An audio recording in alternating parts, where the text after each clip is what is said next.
syafaat wa hadza mazhabi ya nabi. Kita lanjutkan ngaji kita, yakni kemarin kita kisahkan tentang Imam Hanafi, Imam Maliki, Imam Syafi'i, ya. Dan yang belum saya ceritakan itu Imam Ahmad bin Hanbal, ya, Imam Ahmad bin Hanbal. Dari semua imam empat atau yang disebut dengan mujtahid mutlak itu mereka saling berguru, ya. Imam Malik, kalau Imam Hanafi sudah jelas. Imam Hanafi kemarin sudah jelas gurunya adalah tabi'in, ya, tabi'in. Begitu juga dengan Imam Malik, sebagiannya adalah gurunya tabi'in. Nah, kalau Imam Malik itu berguru juga ke Imam Hanafi. Imam Hanafi punya murid kan Imam Malik. Imam Malik punya murid Imam Syafi'i. Imam Syafi'i punya murid Imam Ahmad bin Hanbal. Gitu. Imam Ahmad bin Hanbal itu imam yang terkenal waqaf sama dengan Imam Hanafi, zuhud, dan imam yang kuat sekali dalam ibadah. Sejak umur 8 tahun Imam Ahmad bin Hanbal itu tidak pernah meninggalkan sholat malam, ya. Sholat malam gak pernah ketinggalan, bahkan hampir keseluruhan malam beliau kerjakan untuk sholat malam. Masya Allah. Imam Ahmad bin Hanbal mendekati ajal aja ketika umurnya udah 80 tahun.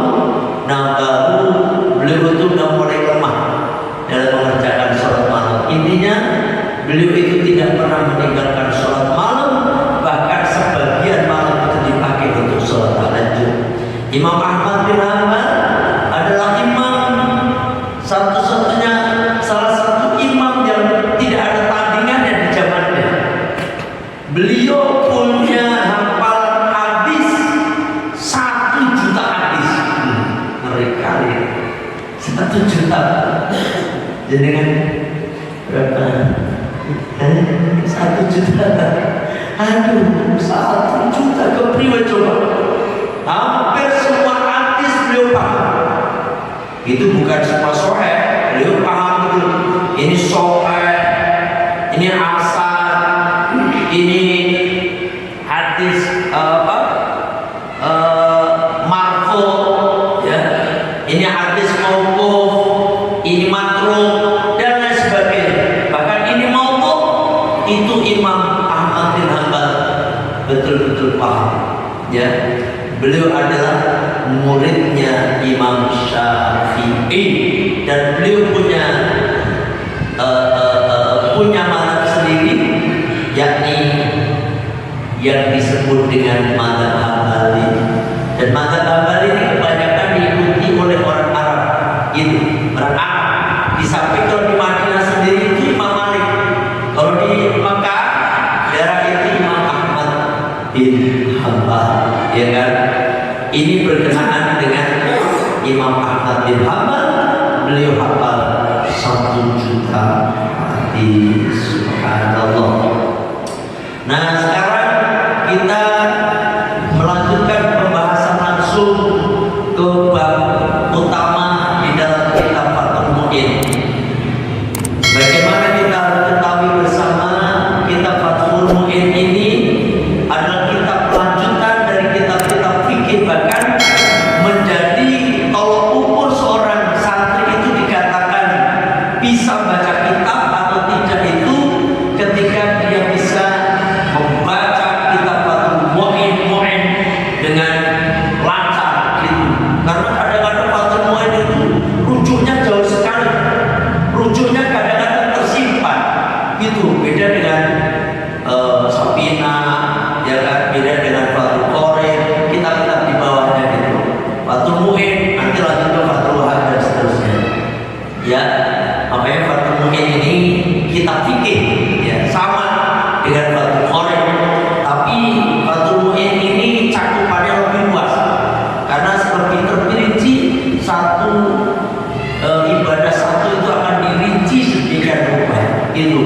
Nanti insya Allah bab sholat aja catatannya sampai lebaran kali. Ya kan? Karena begitu Pak, bab sholat banyak, furuk-furuknya banyak, farkon-farkonnya itu, farkon itu cabang-cabang permasalahan itu banyak di dalam kitab Fathul Mu'in. Silakan yang membawa buku dibuka kitabnya. Yang bawa buku, yang nggak bawa buku nggak apa-apa, cipik, ngaji kuping pakai, dengerin Pak, ya toh. Kalau kita berapa? Pak Iman jangan buka Pak, buka. Bab sholat, ya bab sholat. Di ini Fathul Qoraan juga ada bab sholat, ya kan? Dulu yang udah kita hatamkan itu. Tapi ini juga ada bab sholat karena fikih Pak. Namanya ngaji fikih itu gak jauh daripada tentang ibadah-ibadah mahdhah, sholat, puasa, zakat, haji, gitu Pak, ya kan? Ibadah-ibadah mahdhah. Mau ini lebih lengkap. Bismillahirrahmanirrahim. Bab sholati, adapun ini bab tentang sholat ya. Ini bab sholat. Ya adapun yang dimaksud dengan sholat syar'an menurut syariat. Menurut syariat itu arti syariat. Karena ada arti lughat, ada arti syar'an, arti syariat. Yang dimaksud dengan sholat itu aqwalun wa af'alun makhsusatun, yaitu ucapan wa af'alun, gerakan makhsusatun, yang dikhususkan. Jadi gak ngawur, sholat itu harus diikuti sebagaimana kanjeng Nabi, gak boleh sangkaratnya dewe, ya toh. Makanya sabda kanjeng Nabi dalam salah satu hadis, shollu kama ra'aitumuni usolli. Sholatlah kalian sebagaimana kalian melihatku sholat. Ya, itu Pak. Jadi nggak boleh sampai dewe sholat itu. Dari takbir sampai salam harus ikuti tata cara kanjeng Nabi sholat. Apalagi jangan ada orang sholat yang dipakai dalil itu aqimi sholat dzikri, didirikanlah sholat untuk mengingatku katanya. Apa katanya? Yang penting sholat kan ingat. Itu ada yang punya dalil kayak gitu.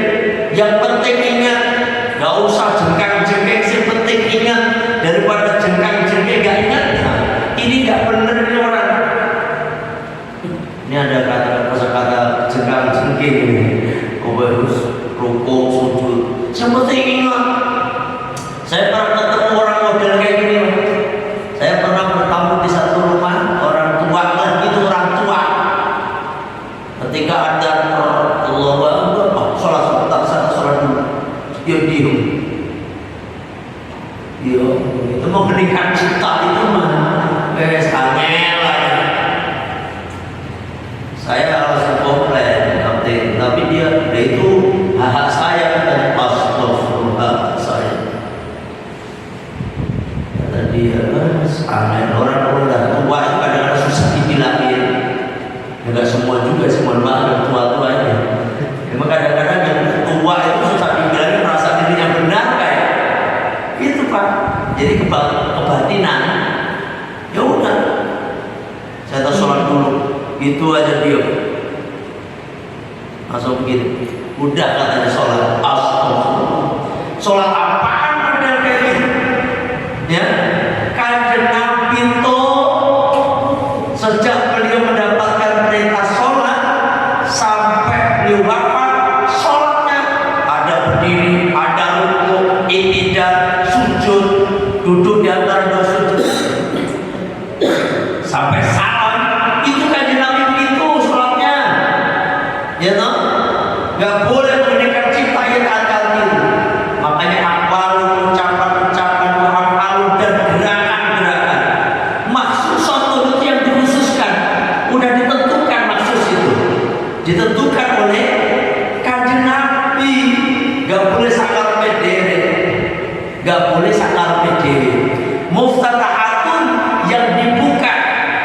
ditakbiri yang muftatahatun itu artinya dibuka, tapi kalau diartikan muftatahatun dimulai ditakbiri dengan takbir, muhtatamatun ditaslimi dan diakhiri dengan salam. Tuh, itu namanya sholat. Itu sholat takbir. Sekali lagi saya mengingatkan kepada semua jamaah ini ya, tolong yang namanya sholat itu takbir mulainya, bukan angkat tangan, tapi takbir.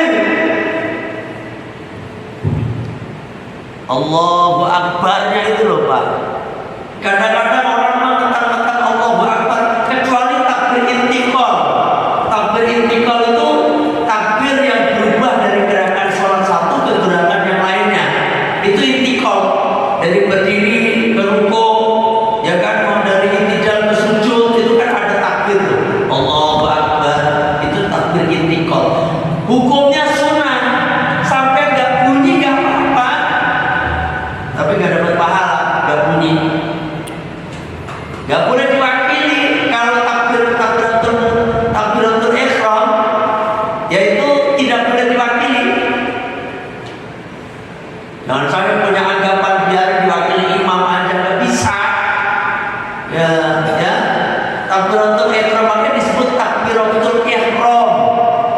Ya, artinya takbiratul yang mengarahkan segala sesuatu yang tadinya halal. Itu segala sesuatu yang haram ketika sholat. Sebelum apa namanya ini? Sebelum sholat sampai boleh makan. Sebelum sholat sampai boleh minum.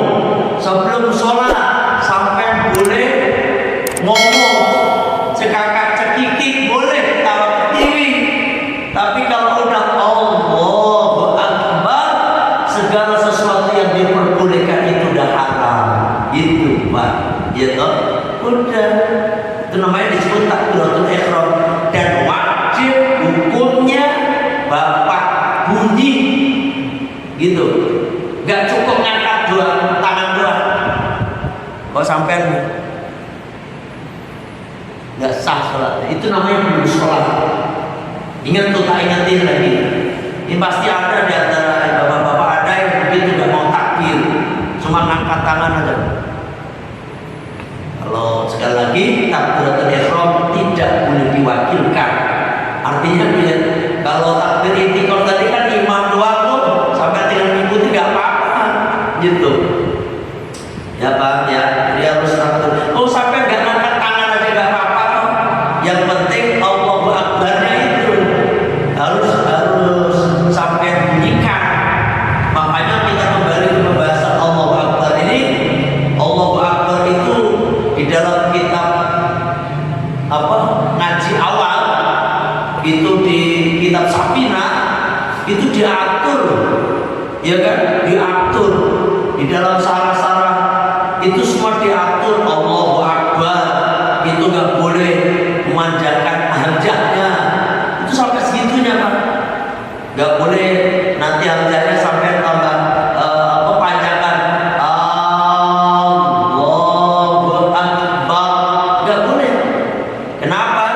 Hamzahnya itu nanti dikhawatirkan jadi hamzah istifham, pertanyaan. Ujung-ujungnya pertanyaan apa?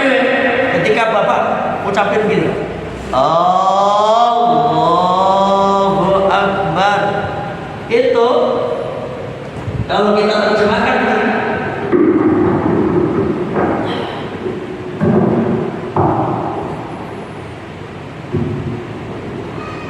kalau kita terjemahkan begini bisa Allahu Akbar. Kita terjemahkan, apakah Allah Maha Besar? Gitu.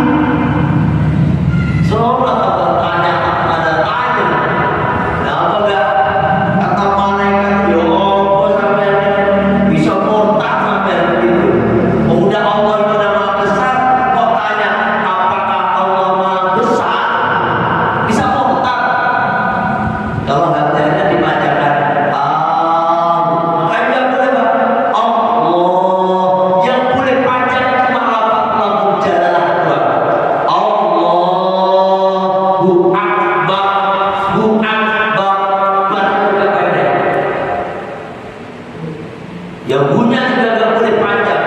Allahu Akbar. Kenapa? Itu bisa ditambah wawu di situ. Nggak boleh juga wawunya ditambah fathah. Allahu Akbar. Akbar kepriwe. Jadi Akbar batal. Nggak boleh terbaknya bertasdid. Allahu Akbar. Nggak boleh. Nggak boleh banyak ditambahin alif. Allahu Akbar. Nggak boleh. Ya berberan tuh, berbarat ujungnya, ya kan? Artinya apa? Sedemikian rupa. Ini ulang pengajiannya dulu, biar Bapak ingat lagi. Gak sembarangan, karena memang sholat dimulai dengan takbir. Itu Pak. Makanya ada sampai segitunya aturannya, ya kan? Itu takbir. Apalagi yang gak bunyi, yang bunyi aja bisa salah. Yang Allah itu bisa salah, gak sabar. Apalagi yang cicing baik, bahasa Inggris ada. Apa cicingnya? Bahasa Inggrisnya mana cicing? Cicing. Diam. Cuma apalagi kayak kusuk-kusuk merem. Tangannya bergetar lagi. Tapi gak mengucapkan Allahu Akbar, maka dia belum sholat. Hati-hati, makanya nih sambil jangan angkat tangan untuk apa namanya pembukaan sholat itu bukan angkat tangan tapi takbir. Mukhatamatun kita sering dan diakhiri dengan salam. Salam itu pun ada aturannya. Paling sedikit assalamualaikum, gitu. Paling banyak assalamualaikum warahmatullah. Udah sampai situ doang, nggak boleh ditambahin wabarakatuh. Assalamualaikum warahmatullahi wabarakatuh. Macam mau pidato, ya kan? Apalagi ditambahin ta'ala lagi. Assalamualaikum warahmatullahi ta'ala wabarakatuh.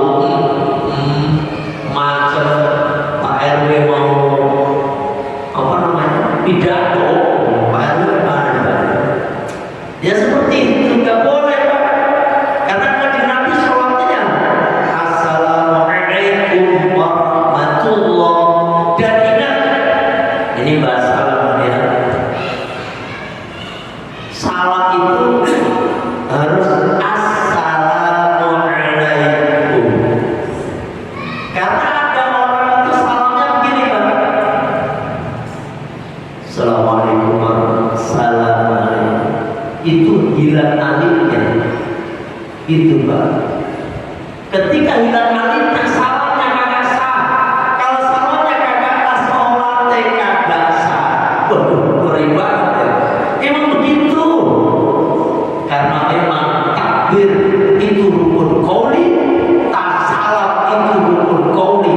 Rukun qauli itu harus dimiliki lisan, dengan ucapan lisan. Kan ada salam itu harus jaga itu ya. Assalamualaikum warahmatullah. Assalam itu harus ada. Karena saya pernah dengar itu kan ya. Assalamualaikum warahmatullah. Assalamualaikum. Hamzahnya hilang. Itu di dalam kitab Sakinah kan sampai begitu Pak. Tasdidatul salam ada. Tasdidatul Fatihah ada. Tasdidatul Fatihah ada. Sampai segitunya. Jangan sampai hilang satu huruf pun dalam bacaan. Gitu paham ya? Makanya itu harus dijelaskan betul.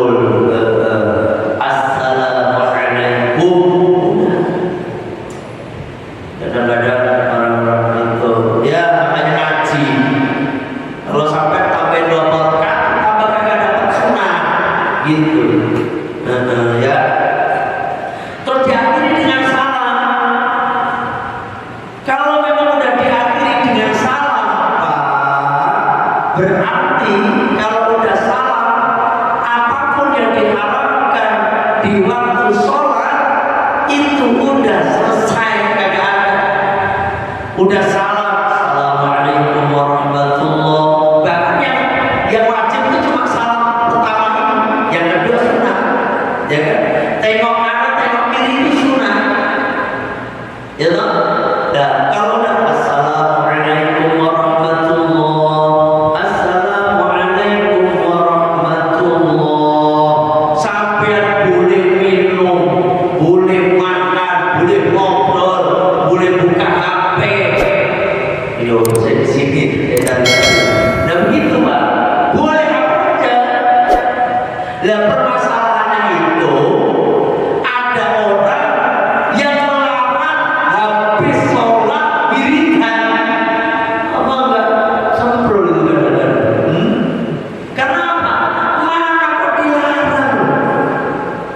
Mau habis sholat buka apa boleh nggak Pak? Boleh, boleh. Nih, habis sholat nyeloteh muncul boleh nggak? Boleh. Lah habis sholat baca zikir boleh nggak? Ya lebih boleh. Bahkan itu diajarkan di dalam kitab Irsyadul Ibad. Itu banyak sekali bacaan-bacaan zikir-zikir yang dibaca habis sholat. Banyak. Itu bab tersendiri. Kitab Irsyadul Ibad. La ilaha illallah. Itu kadang-kadang orang sebelah tak sebelah mana itu. Kadang-kadang wiridan tidak ada ajaran dari Rasulullah. Karena agak ngaji dia. Ngaji itu makanya. Ya Allah Gusti. Oh, enggak boleh itu. Kok melarang orang wiridan? Ya Allah, ini kadang-kadang kita boleh tapi enggak boleh kencang-kencang. Mana dalilnya yang dilarang enggak boleh kencang-kencang? Bahkan ini Pak, ini ada dalilnya. Kitabnya nggak saya bawa karena kita apa namanya Yanatul Talibin. Abdullah bin Umar atau Ibnu Umar itu tahu sholatnya Kanjeng Nabi selesai ketika Abdullah bin Umar mendengar Kanjeng Nabi membaca Allahumma antas salam wa minkas salam wa ilaika ya'udus salam. Kebetulan Abdullah bin Umar itu Pak, waktu itu masih kecil sholatnya paling belakang. Sholatnya paling belakang. Oh, jadi kan dulu kagak ada speaker Pak, gitu. Emang sekarang speaker seperti tiga, kiri kanan saya ada loh. Masya Allah, sekalinya speaker Anwar itu sebebas itu, ya kan? Cuman kedengeran sampai sana, mereka kedengeran, ya kan? Nah, Abdullah bin Umar itu ada di dalam mendengar kalau Kanjeng Nabi selesai sholat itu ketika Kanjeng Nabi mengucap Allahumma antas salam wa minkas salam wa ilaika ya'udus salam. Itu artinya apa? Itu artinya Kanjeng Nabi itu habis sholat beliau membaca zikir sehingga di apa namanya dibukukan di dalam kitab Irsyadul Ibad. Kanjeng Nabi ada doa istighfar Astaghfirullahaladzim la ilaha illa huwal hayyul qayyum wa atubu ilaih. Ada juga Astaghfirullahaladzim li walidayya. Itu semuanya ada. Allahumma antas salam wa minkas salam wa ilaika ya'udus salam wa hayyina rabbana bisalamati fil jannati dalam salam tabaraka rabbana wa ta'ala ya dzal jalali wal ikram. Itu ada. Allahumma la mani'a lima a'taita lima a'taita lima mana'ta wa la rawadda lima qadaita wa la yanfa'u jadika. Itu ada Pak, ya kan? Ini artinya apa? Dibukukan oleh sahabat.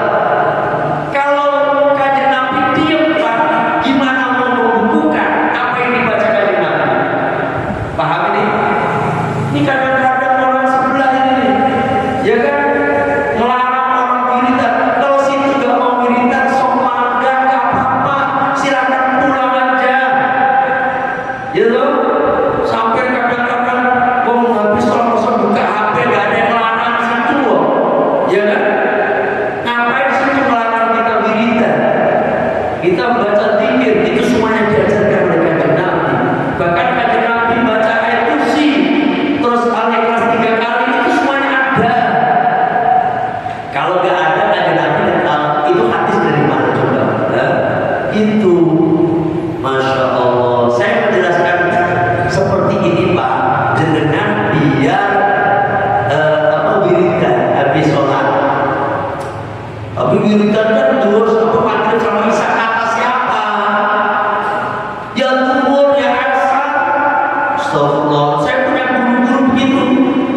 Kalau sholat berjamaah itu, astagfirullah, kalau guru saya sampai 2 baru selesai. Itu cuma kagak salaman Pak Yai. Kenapa kalau salaman? Udah satu segitu banyaknya salaman, kapan selesainya? Habis salam ya udah langsung ke dalam sholat di rumah. Tapi wiridan itu Pak, di mana ada pondok yang kagak wiridan, itu pasti pondok sebelah. Kalau pondok NU, Nahdlatul Ulama, semuanya pasti wiridan. Lihat aja, mau zuhur, mau asar, mau maghrib, mau isya, mau subuh. Di sini aja saya kagak wiridan karena saya kejar waktu. Kalau habis sholat isya itu kan saya langsung doa. Kenapa? Karena saya ngaji.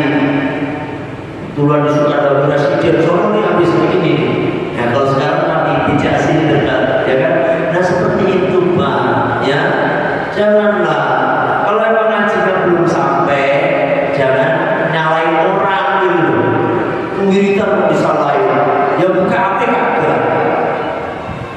Itu ya wiridan nggak apa-apa, tapi yang salaman itu bid'ah ya, salaman kagak boleh.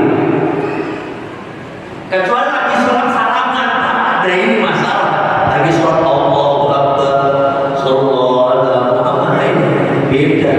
Bila mau habis sholat, kita juga mau pisah. Kita kan mau pulang ke rumah masing-masing, salaman. Paham ini? Mamin muslimaini yaltaqiyani fayatasofa'ani illa ghufira lahuma qabla an yatafarraqa. Iku ana dalile Pak. Tidak ada dua orang muslim bertemu, keduanya bertemu, kemudian kedua-duanya salaman. Ya tak? Illa ghufira, kecuali akan diampuni. Illa ghufira lahuma, untuk keduanya qabla an yatafarraqa, sebelum keduanya berpisah.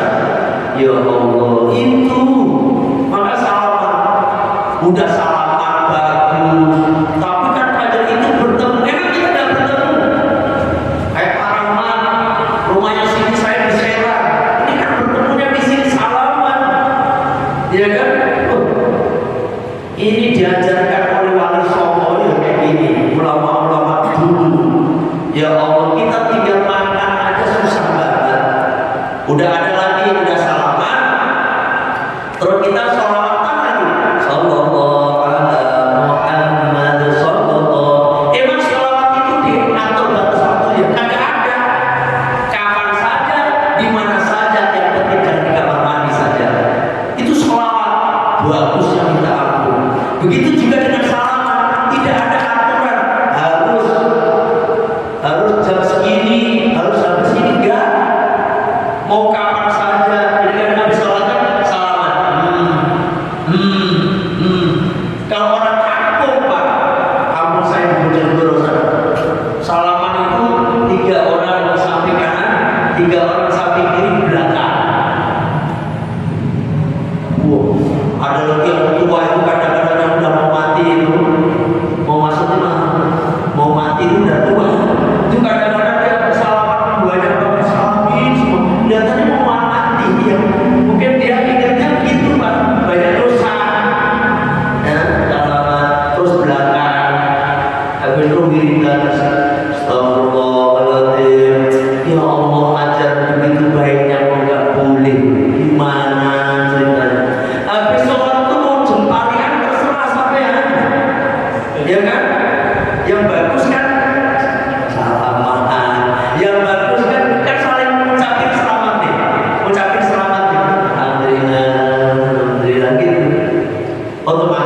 kita ambil, lihat samping kanan kita, lihat samping kiri kita, lihat depan kita dan belakang kita.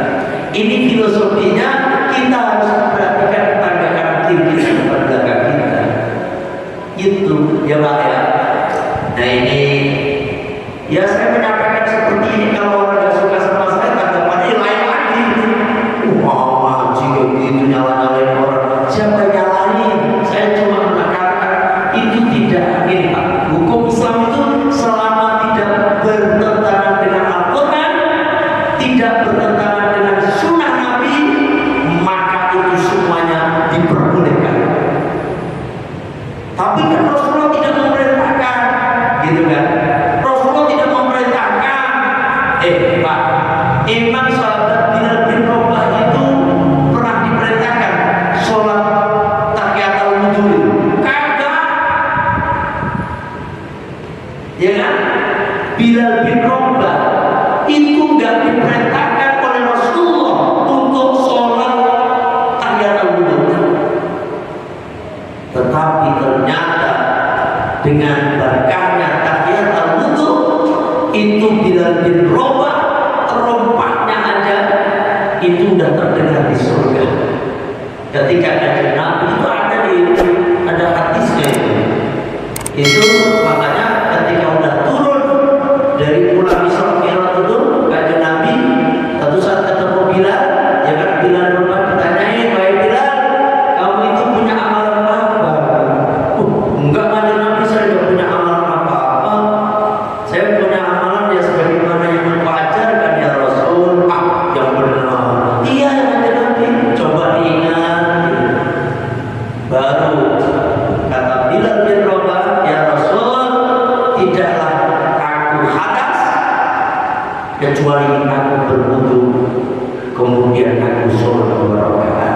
Kanjeng Nabi senyum, ya kan?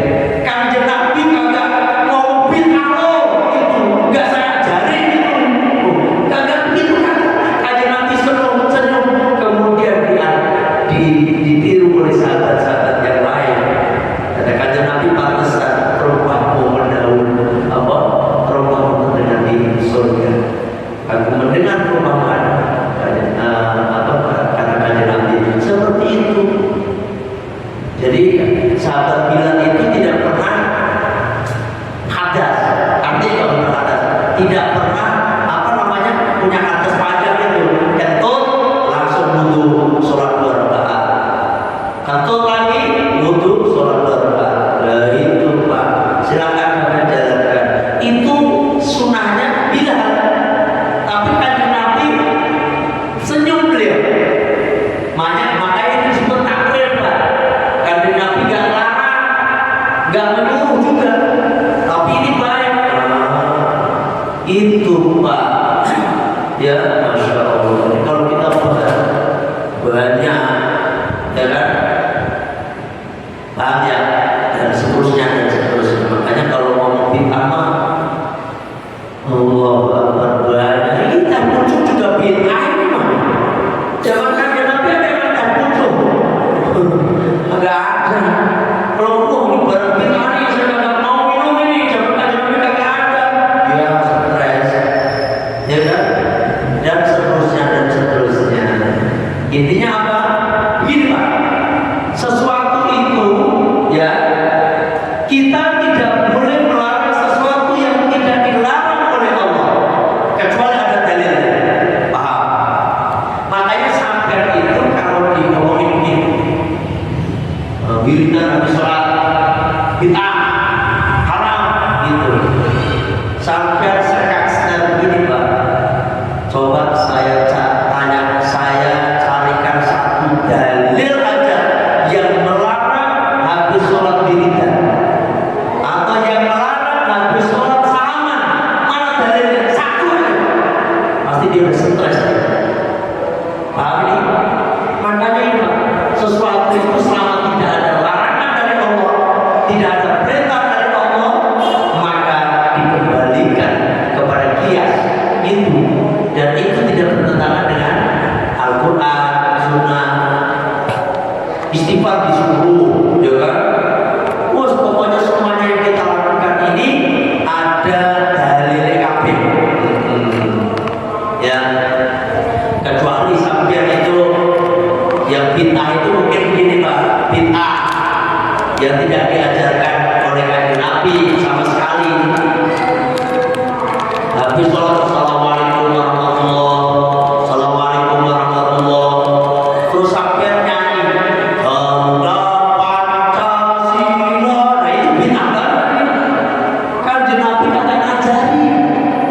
Ya kan?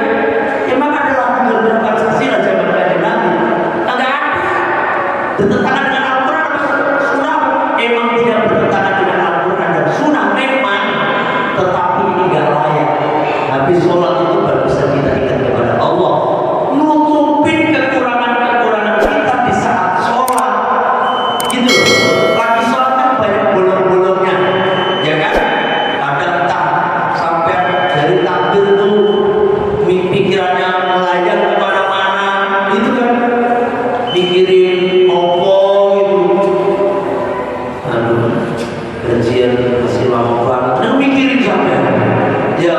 Nah ini ditambah dengan istighfar, ya toh, istighfar ya, dikir-dikir yang lain buat nambelin gitu. Paham?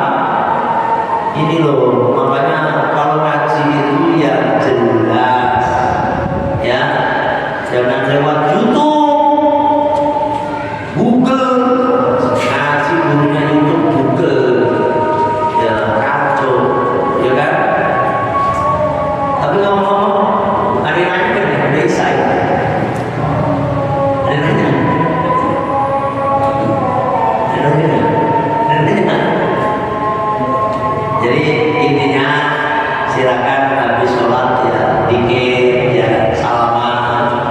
Kalau orang-orang sedang ngomong apa, biar nggak usah dengerin, karena itu semuanya adalah sesuatu yang baik, tidak bertentangan dengan Al-Quran dan Sunnah.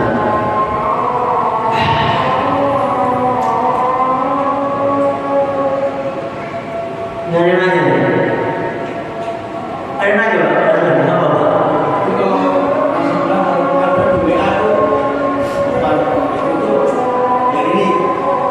Gimana gimana? BA gimana?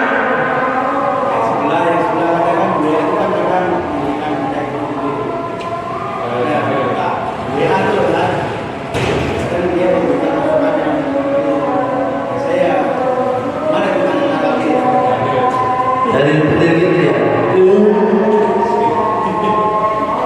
Dosa apa gitu aja daripada berat. Gitu namanya nanti debat usir, sama-sama kakak paham lalu dua-duanya.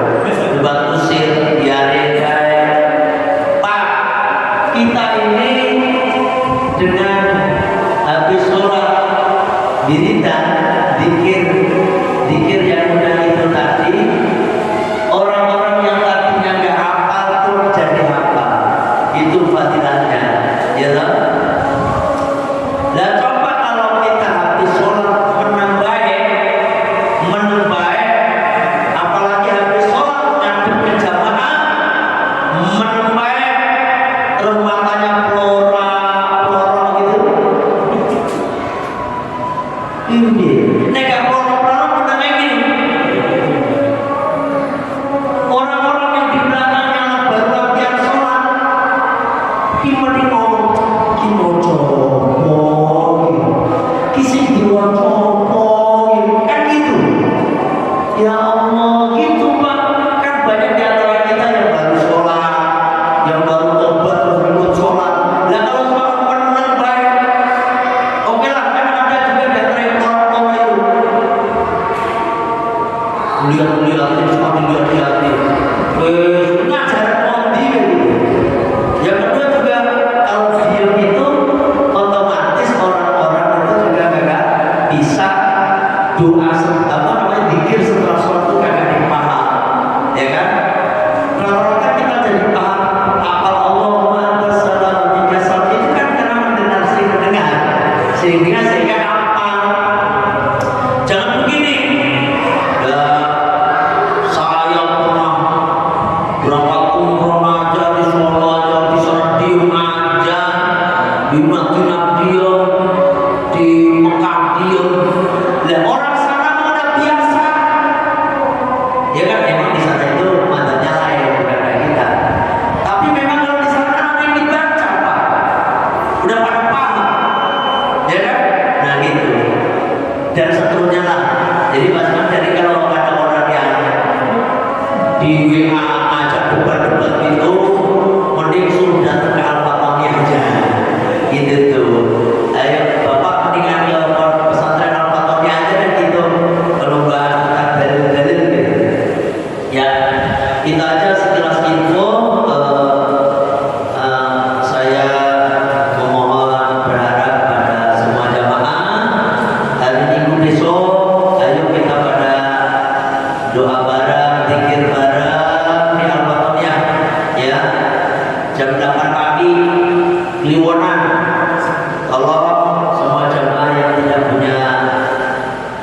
kegiatan, dapat